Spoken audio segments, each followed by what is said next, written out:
Up next in Technology Thursday, the popular service Snapchat is looking to get a boost from Disney. Will the TV show of the future be 3 to 5 minutes long?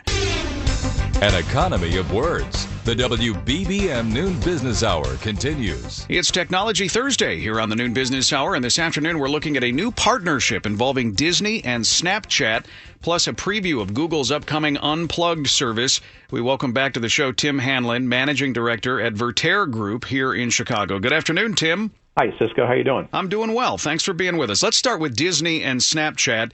It sounds like they've entered into a partnership here. It's going to bring TV to Snapchat. So Snapchat is, ask anybody under the age of 18, is an absolute phenomenon. It is the closest thing to a new a substantial media platform out there.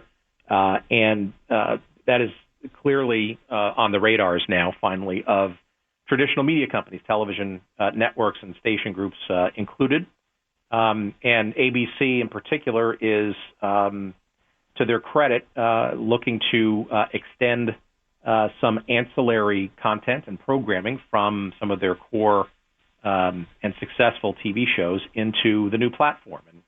And things like The Bachelor, for example, sort of extended components of the show or potentially elements that could add value to the actual viewing of the mainstream TV show on the platform. Frankly, probably as a way to engage younger audiences on a platform that is much more relevant to them than, say, a linear television show. So this sounds similar. I mean, it doesn't look like they're trying to replace the viewing of the TV show in the ordinary way. It sounds similar to some of the late night shows. Some of the comedians, Jimmy Kimmel, Jimmy Fallon, have put stuff on YouTube and other places to try to tease people back to their show.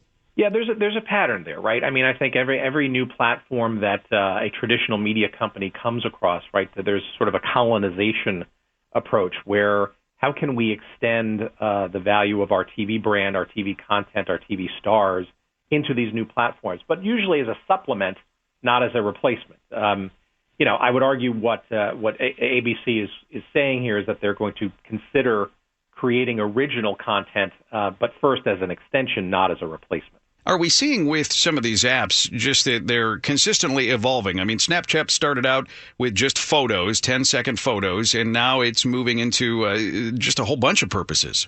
Yeah, it's one of those rare generational things, right? Not unlike Facebook and not unlike Twitter, where the medium is unique enough and substantially scaled enough. You probably put Instagram into that bucket as well, where the platform is distinct and different and of some level of scale where it's worth spending time on and investigating and potentially programming for.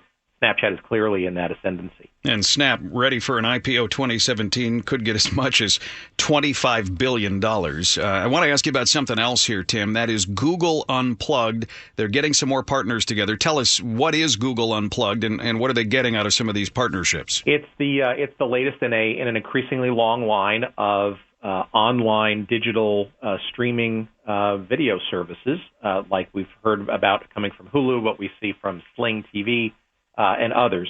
And basically, Google is stepping up using their YouTube platform and brand to bring on major television networks and programmers into their own skinny bundle of TV/video services.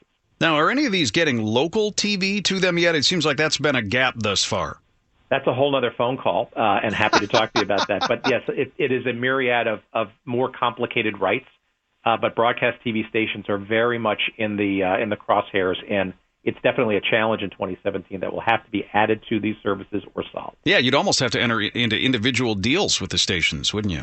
Yeah, and that's frankly a traditional process that needs to be updated and evolved in order to take advantage of these new services. But I think we'll solve that next year, no doubt. Yeah, and we'll have you back, certainly, early on in the next year, Tim, and get a load of that and lots more. Thank you. Tim Hanlon, Managing Director at the Vertere Group here in Chicago.